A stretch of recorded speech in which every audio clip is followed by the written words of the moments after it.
Jordan has been and continues to be a key ally for the United States in the world's most dangerous neighborhood in the Middle East. It is a member of the U.S.-led coalition against ISIS and the Saudi-led coalition against Shiite rebels in Yemen. Over the weekend, my colleague Bair talked about all of that with King Abdullah in Amman, Jordan.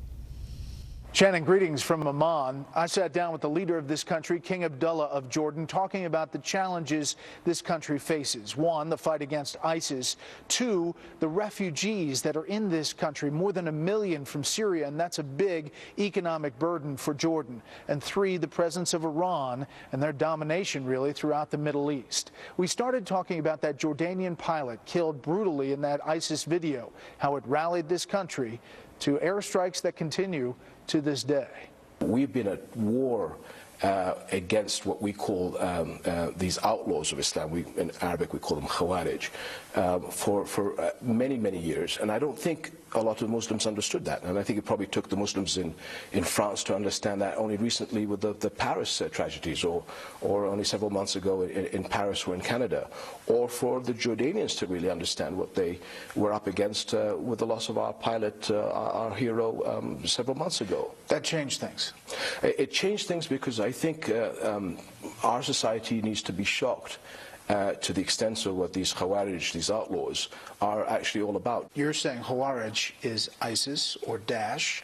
That's the name that you're circling around now, yes, Khawarij. These are, I mean, I hate to use the word extremists because they take that as a badge of honor. I mean, you know, I don't know what these people are.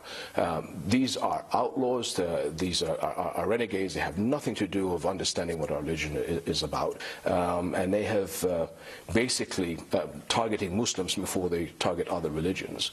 And more Muslims have died because of them than any other religion. And so this has been our war, and I think this is the challenge that I think unfortunately the West and the United States have suffered from, because it always looks, and they want to perpetuate this issue, that, you know, if the West are involved in our part of the world, that this is a crusade, and it's not. This is a war that we have inside of Islam against these people, and this is something that has to be better understood. So let's talk about the Khawarij threat, the ISIS threat. What is your thumbnail assessment of who they actually are, what they're trying to accomplish, and how they rose so quickly?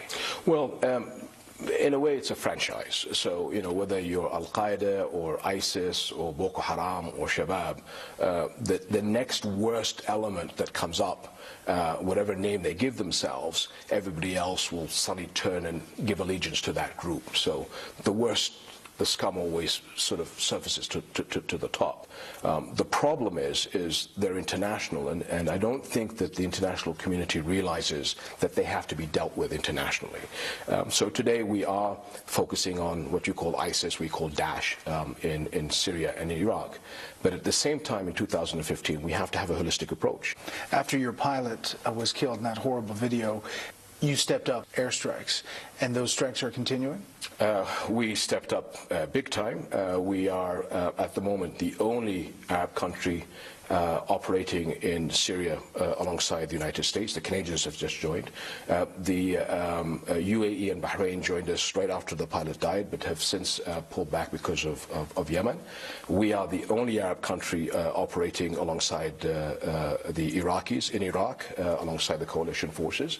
And as the Iraqis and the coalition increase their tempo for the next phase of operations inside of Iraq, so will Jordan increase its tempo in support of Iraq. And I'm sure, I can't get into the details, that there are other things on the table when it comes to Eastern Syria. So this region is complex. It is almost like the three-dimensional chess. You move a piece, and there are other pieces that are moved. Iran, what is your assessment of Iran from a Jordanian point of view? Well, Iran has a lot of different cards it plays. One that is obviously of tremendous importance to the United States, as has been discussed now, is the nuclear one. But it does have its role in Iraq, as I mentioned, with its influence sometimes in Baghdad. It does have its support to the regime in Syria. It does have its support for Hezbollah in Lebanon and to an extent in Syria. It has its presence in Yemen, the Horn of Africa. It does play its influence in Afghanistan. It has its tensions with Pakistan on its borders. So when you deal with Iran, you have to deal with Iran with all these different cards to have a better understanding of it. You've got to connect all these dots together. All these issues are areas of instability. So these are things that have to be discussed with the Iranians. You can't, I think, discuss them in isolation. Your assessment of the Arab coalition that you're a part of with the threat from Iran-backed rebels in Yemen? As commander of special operations many years ago, I was involved in training Yemeni special forces, so I know the complications of Yemen. And I think that I would humbly suggest that the quicker we find a political solution to that issue, the better. Is the U.S. strong in this region? Well, we have a very, very strong relationship with the United States. We've had it historically. It's gotten stronger, I think, over the years because we've worked so closely together on so many issues. I'm glad to see that the relationship has strengthened with two of our strong allies. I think it's getting stronger with Egypt, which we desperately need when we're dealing with the Boko Haram and Shabab threat, with the challenges that President Sisi has with Sinai and with Libya. The King of Morocco is a strong partner with me in dealing with the Khawarij, with the Islamic terrorist organizations, especially in West Africa. His relationship with the United States has improved, and I think that is a good thing. Back in 2011, you said, I think everybody is wary of dealing with the West, looking at how quickly people turned their backs on Mubarak. I would say that most people are going to try to go their own way. I think there is going to be less coordination with the West and therefore a chance of more misunderstandings. And is that what has happened? Well, I think the relationship is strong, as I said. I think the relationships have changed. I think Arab Spring was a lesson for all of us in the region on how we deal with our friends. We express our views to our Western allies, but I think the difference is now we express them quite strongly. And in my point of view, there's been many times where I've said, look, this is how I think things are going.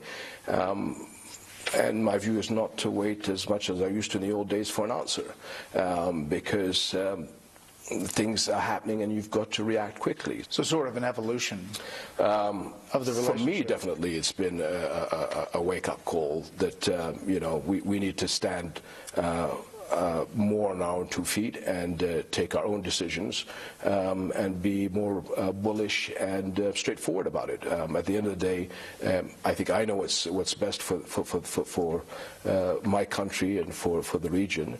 And I think a blunt and honest discussion with friends is always much better than being wishy-washy.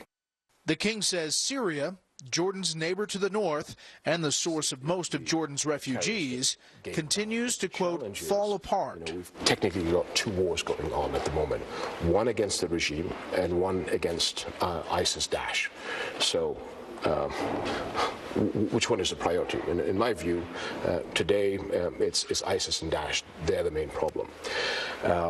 So you've got a war against ISIS on the east and a war against the regime on the west. You have moderate forces from the Free Syrian Army, and then you've got chaos across the Turkish border from the north. So you've got to figure out those elements. Now, we have to redefine the moderate opposition, or Rome. You've got to find people from the inside. So if you can do that, you have to find a political solution, because the more this goes on, the more the country just falls apart. Because Iran is active there. I mean, they're obviously supporting Assad 100%. Absolutely. And we're seeing, Iranians on the ground there, and actually not too far away. So, that's an issue that we've discussed with the Iranians. You have? Yes. And so their outreach, their reach to Iraq, Lebanon, Syria, Yemen, That's concerning for you. And again, don't forget Africa. If they can be a building block of stability as these discussions move forward, then all great and fine. But it can't be taken, I think, piece by piece. I hope that the next phase of discussions with the Iranians is how can we move ahead on all these issues. The biggest challenge for you here? Economy. From a military strategic point of view, if you look at the map, ISIS is actually not near us, and that's not by accident. They're in the eastern part of Syria, up north. They're in 100 to 120 kilometers away from the Iraqi border. In actual fact, it's all open terrain. We'd love them to come towards us because it gives us a chance to a bit of payback, to be quite honest. So what keeps us up at night is the economy. I mean, the effect that the refugees is having on our budget. There are 1.5 million Syrian refugees in our country. That's almost 21% of our population. And when this year only 28 to 29% of the refugee budget is being covered by the whole international community, and the rest we have to cover, it's pretty depressing, quite honestly. Despite all of the challenges, the king makes time for his family. 2 of his kids are studying in the U.S. now. 2 others are at home. I make it a point, I have dinner with my kids every night, and I try and have at least a day with them on the weekends. And I Skype with my kids in the States all the time. You Skype with your kids? Yeah, it's great. It's fantastic. And family time for me is very, very important. So with the younger ones, I love to cook, so we cook together on the weekends. King Abdullah says the supply of weapons from the U.S. has improved dramatically in recent weeks. He says there's much more to be done against ISIS in Syria and Iraq. And, of course, the never-ending controversy in the Middle East between the Israelis and Palestinians, whether a 2-state solution will move forward. He's always dealing with that.